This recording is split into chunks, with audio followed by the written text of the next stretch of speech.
Ventilator పై మంత్రి రోజా political career. మంత్రి రోజా వైసీపీలో ఫైర్ బ్రాండ్ గా గుర్తింపు పొందారు. ఇక జగన్ పై ఈగ వాలనీయకుండా రోజా తన మాటల గారడితో విపక్షాలపై ఇష్టారీతిగా రెచ్చిపోతుంటారు. అదే సమయంలో ఆమె తన నోటి దురుసును సొంత పార్టీ నేతలపైన ప్రయోగిస్తుండటం, అందుకే పార్టీ తరపున ఎంత ధాటిగా మాట్లాడినా ఆమెకు పార్టీలో ఎటువంటి మైలేజ్ రాని పరిస్థితి ఉంది. ఇక పార్టీలో తన పరిస్థితి ఏమిటో తనకే తెలియని స్థితిలో ఉన్న రోజా ప్రతిపక్షంపై విమర్శల విషయంలో ఇష్టారీతిగా వ్యవహరిస్తున్నారు. విపక్షాలపై తన తిట్ల దండకమైన జగన్ తనకు నగరీ టికెట్ కేటాయించేటట్లు చేస్తుందని ఆశపడుతున్నారు. అయితే జగన్ మాత్రం రోజాను ఇసుమంతైనా పట్టించుకోవడం లేదని వైసీపీ వర్గాలే బహాటంగా చెబుతున్నాయి. అయితే సిట్టింగ్ల మార్పు అంటూ జగన్ ఇప్పటి వరకు 7 జాబితాలు ప్రకటించారు. అదే సమయంలో రోజాకు మాత్రం నగరీ గ్యారంటీ అన్న హామీ దక్కలేదు. ఇప్పటి వరకు జగన్ రోజాకు నగరీ అనే కాదు, అసలు ఏ నియోజకవర్గం నుంచి టికెట్ ఖరారు చేయలేదు. అంతేకాదు మంత్రిగా, ఎమ్మెల్యేగా ఆమె పర్ఫార్మెన్స్ ఏం మాత్రం బాగలేదంటూ నివేదికలు, ఆదాయాన్ని లింకులు ఇస్తున్నారు.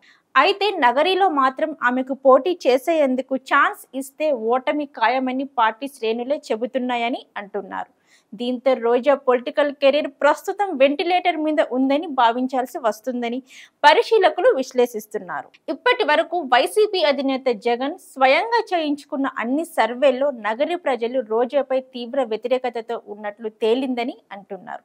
అదే సమయంలో అవినీతిలో రోజా క్వీన్ అన్న భావన అక్కడి ప్రజలలో ఉందంటున్నారు.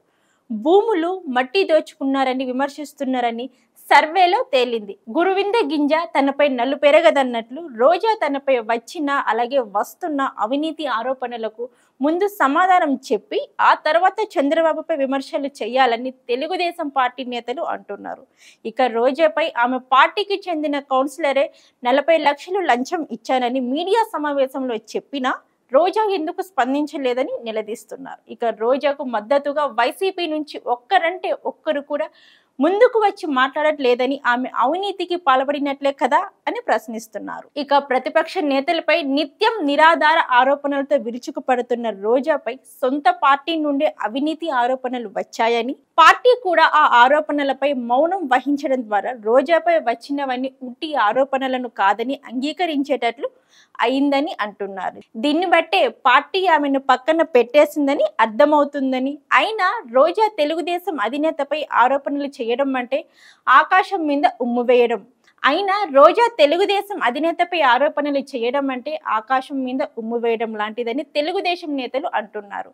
ఇక తన రాజకీయ కెరీర్ కు ఎండ్ కార్డ్ పడిందని రోజా ఇప్పటికైనా గ్రహించి ప్రత్యర్థులపై విమర్శలకు పులి స్టాప్ పెట్టి తన సంగతి చూసుకుంటే మంచిదని హితవు పలుకుతున్నారు.